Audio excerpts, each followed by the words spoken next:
Okay, good evening guys. Karon let's practice AutoCAD. So these are isometric box number 2. So mo yang porma niya ron, natunggap mo ron.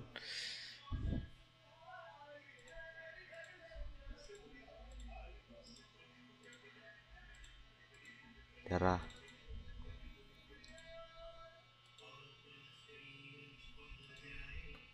Okay, this is what we're gonna do right now. So saan man eh. First, ang taon ninyo ang uno nyo gamon, which is kani 250. So let's start.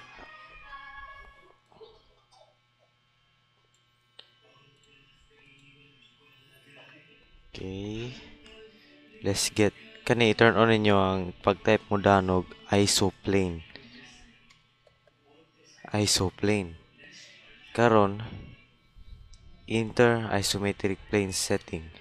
So as nakita nyo dani kani siya nga part is nasa left. Nasa left na siya. Kani pod nga part is nasa kani top ug kani nasa right kani sila. Kana dia dapat right na siya. Kani right mo niyo. Right, this is right. So first is left sa tao na. Let's create a line. Yeah, just put it there directly. Must be 2.50 and 90 degrees for boss. That's good. Next, kailan yun yung isoplane nga nasa left, which is kani siya. Then left, left na siya. And trigger this kani pod. Kana. Na to na. Okay, naka-on na. Once nga mo blue na on na siya. Type. So 90 na gina Automatic na siya mo gawsog 90 og 30. 90 og 30. Mo na 2.50. Next is 0.75. Next is pabalik na siya. So 2.50, then connect. That's all. Next is top na po ni. Kani top man siya. Kita niyo top. Sumpay ta diha. So to follow ka ni. Select top. Okay, nara. 2.50. 3.25. Pahiwi ta pila man.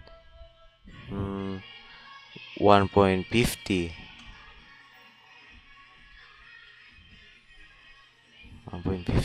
Di arataman. Pabalik na punta. Yang kabagong kay 0.75. Kita nyo na 0.75. Dahil po, balik na punta 1.50. Taas na kayo. First day. Hindi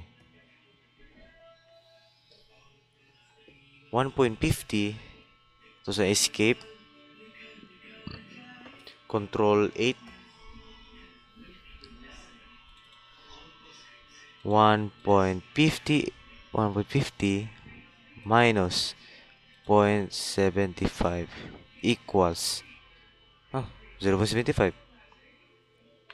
Okay, that's all. Escape na siya is close. Let's go. Sumpay ka na sumpay ka niya. 0.75 nani kay 3.25 minus 0.75 control 8 kana to lisdan na og 3.25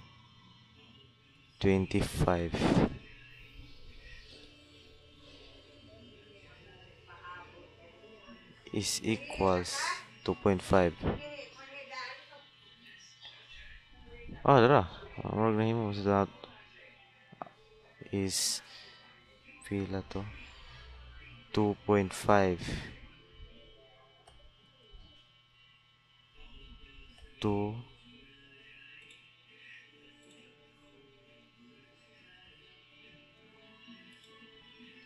2.5 taas ra kayo. 2.4 nasana guys dani 75 dani kana 75 dani pud pag minus mo dani kanina tong kwaon so minus mo siya 75 dani dana so 150 control 8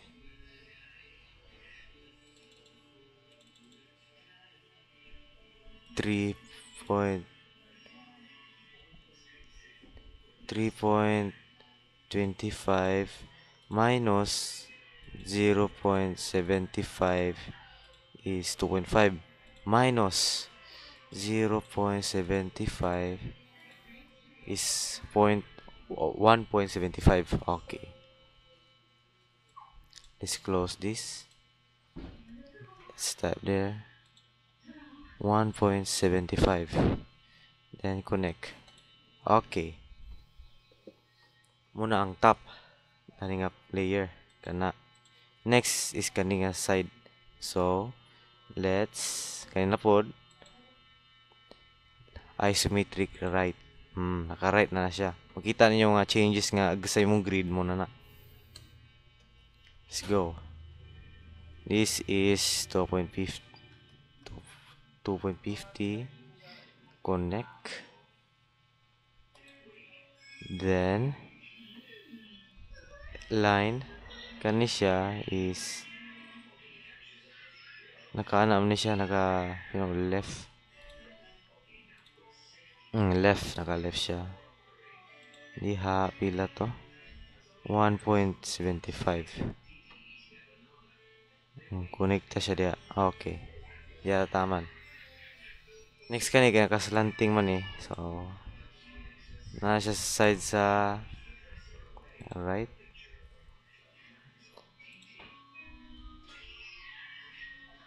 Adili siya right. Sa left. Samot sa left ihapon. So, ang solution ani is di lang sa tadiha. Tapos siyang i-off ni para natin freedom. I think that size niya is nasa 120. 120 ang angle. Wrong size kay kailangan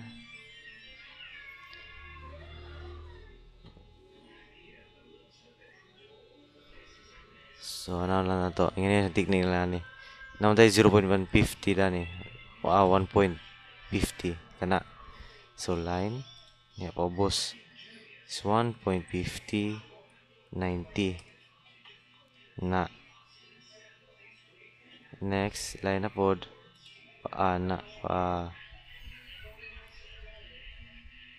straight pa na 150 nga angle.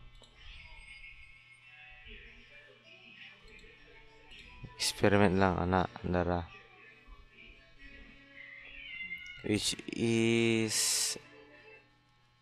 still 150 mao ni 1.50.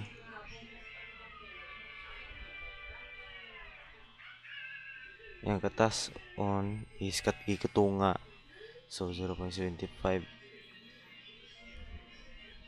0.75 nag-connecta rin sila ni i-off na to ni na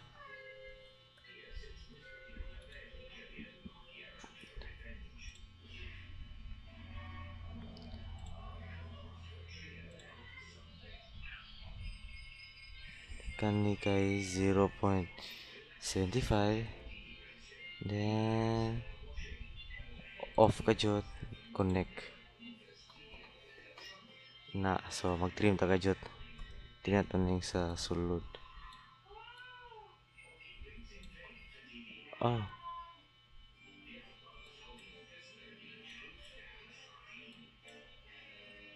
Kita ninyo. Di mo pagsukol kasi ani. Ginasya yung ani. Ginasya yung gamay. Pero ito wala ni wala. Di kayo, di mo pagkaslant. So, isang i-delete na yung tanan ni. Balik. So, kana sa disanos din ako na unhon. Pasin, kay, makuha na to na unya. Karon, focus ta din kana. Kay nga part, kana siya. Matong unhon. So, natay 0.75. Minusa na to na sa 2.50. Okay. Sakto.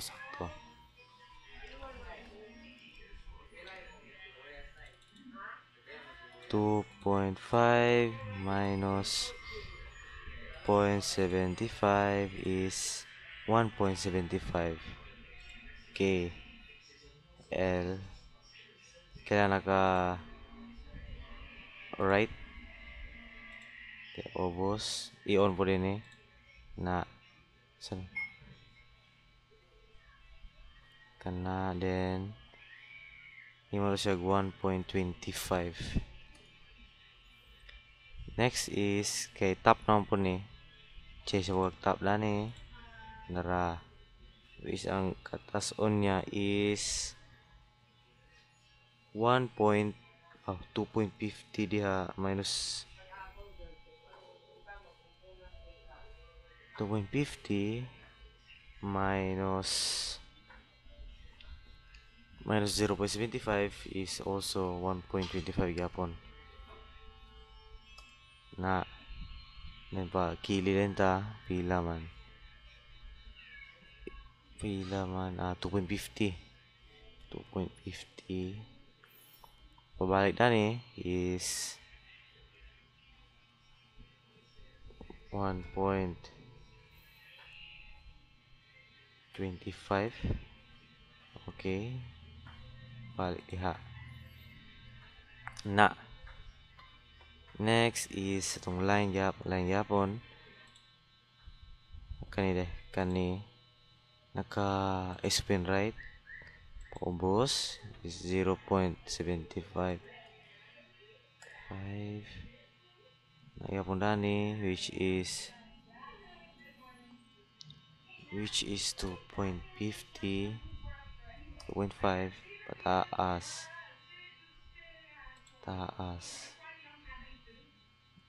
next is pa left ay sabihin kani dapit this should be 2.50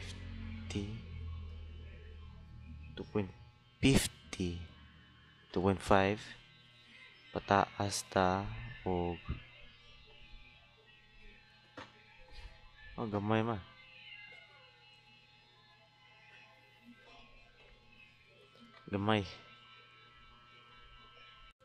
ay dara 1.75 di 1.25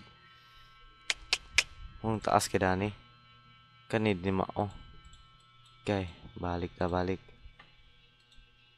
kira measurement error still fixable yapon espase lang so kani is 1.75 tara taas na this should be sakto 2.50 ra yapon 2.50 2.5 connecta na siya diha next sa ubos is kaya to siya i-right 0.75 dani is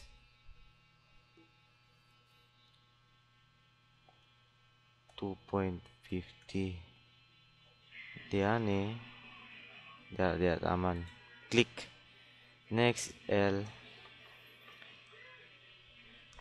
pa left na buta diha it should be 2.50 na dara sakto na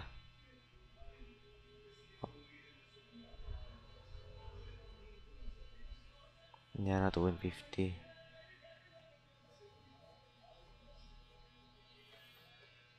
Next is 1.50 minus 75. Gamit ang calculator para dali.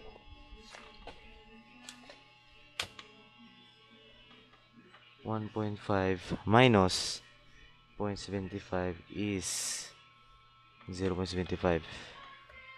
Kaning pataas ka na. It's 0.75. Konekta siya din he. Oo. Diyan na. Next is kaning may 150. Gyapon.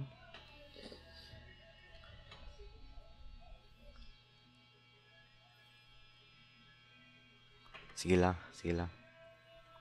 Na siya kayo makuha pero I think may measurement error ani. Measurement error dim. I-check na to. This is 3.25 sakto. This is from here. Sakto dim. This is 250. 250. 250.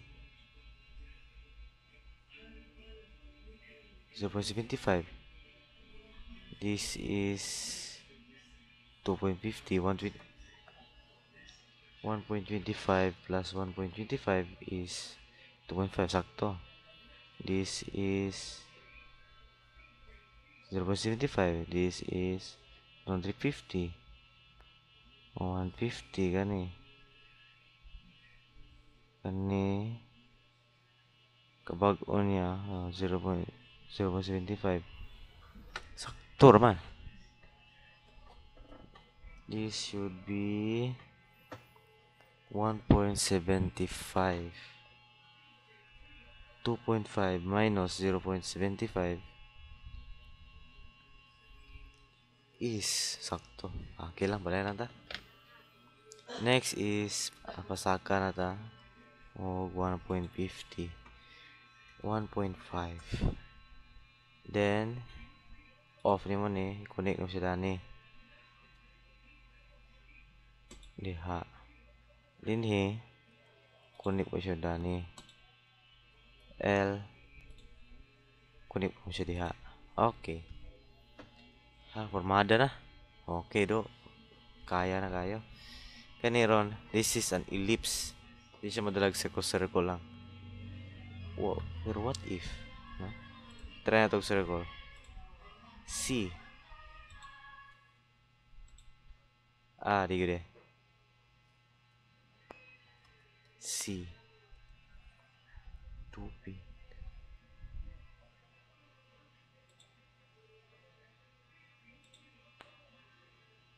Okay. Okay lain. Ellipse lagi siya.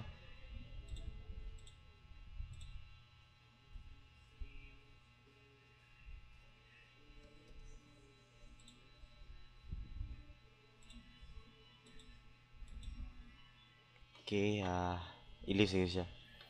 So this should be 1.25 gikan din he. Which is ang center dani, yung center ani. Then also so gikan po sa edge is 0.75. So let's do it. Line. This should be yun na to ni 0.75. From dani is 1.25. Okay. Line. Which is center. Okay, kulay di sila. Sakto. Kaya ito ibuto itong ellipse. Dani, kayong tunga niya. Sa end of the line. So, just type ellipse. Kailangan una is naka-isopane ninyo. Kani siya, naka-top man eh. This is top. Kaya, tanda. Ingani nga porma, this is top. Next is, this will be our right. And this will be R left. Di ba na yun na? Muna uno ninyo sa inyo ang AutoCAD. This is top, right, ug left. Tawo nyo ang faces sa inyo ang kung asa mo magbutang o unsa nga para sa yung linya na which is dara po. Andam na sa inyo nga execution lang ninyo. Kailangan kabalo mo identify nga top ni, right ni, ug left ni. Mora. So, let's start. Then, so, nakatap siya. Nakatap na po niya ko, Ito siyang ellipse. L. Then, isocircle. Specify center of isocircle. Diara. Which is the end of the line. Just drag. Unsa nyo na. Mora yun na. Yung radius niya is 0.75. 0.75. Ito kuha ma. Diameter na yan diameter din niya. This is a diameter. Alay po itong R. Radius itong R. L. So, okay, L. Isocircle. Kana 0.75 divided by 2 is 0.375. 0.375. Okay. Next is delete ra. And we're done. Easy. Yan siya paghimog mga isometric objects. Super easy, di ba? And dimli puro. Kana para mataro inyong dimlin, ninyo rotated. Select ka lang rotated point niya. Masa mo nagbutang 2R. Okay, let's do it again. Dimlin. Kani. Kana another then I say midpoint.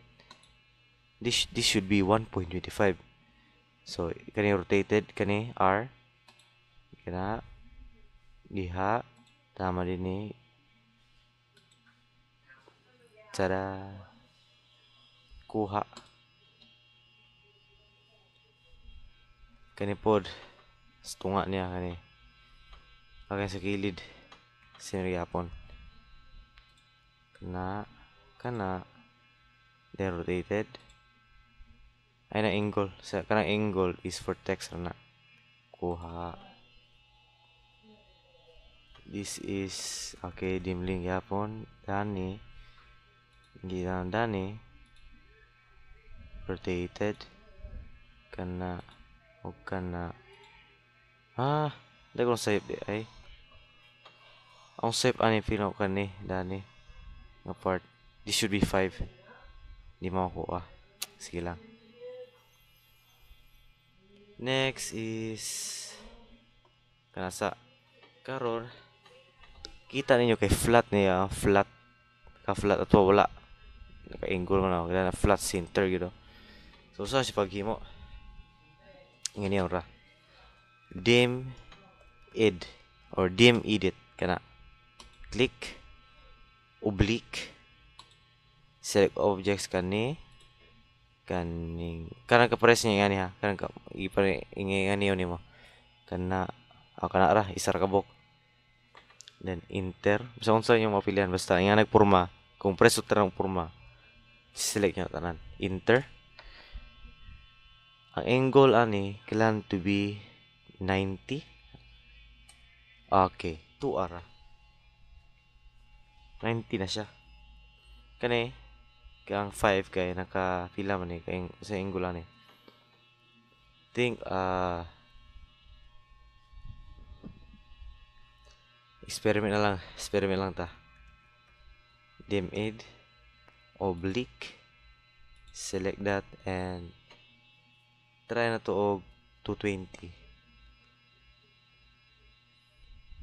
so space 220 okay nasi changes pero still hindi ko siya exact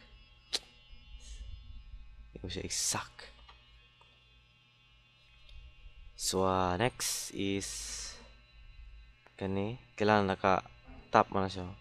Dili mo sa babaw ni. Dimlin kana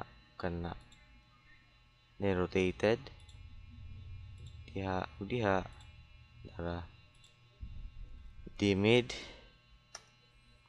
oblique, select that space. I think this should be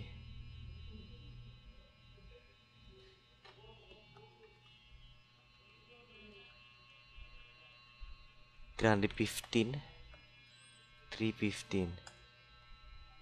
Okay, the changes oblique 325.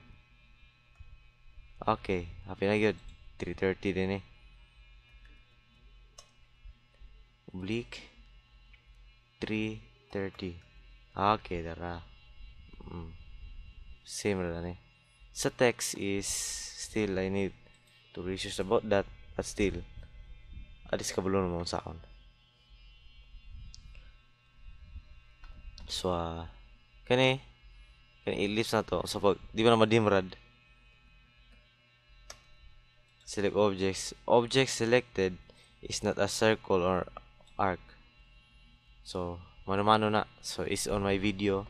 Napo dito lang tao ninyo unsaon. So that's all. Thank you.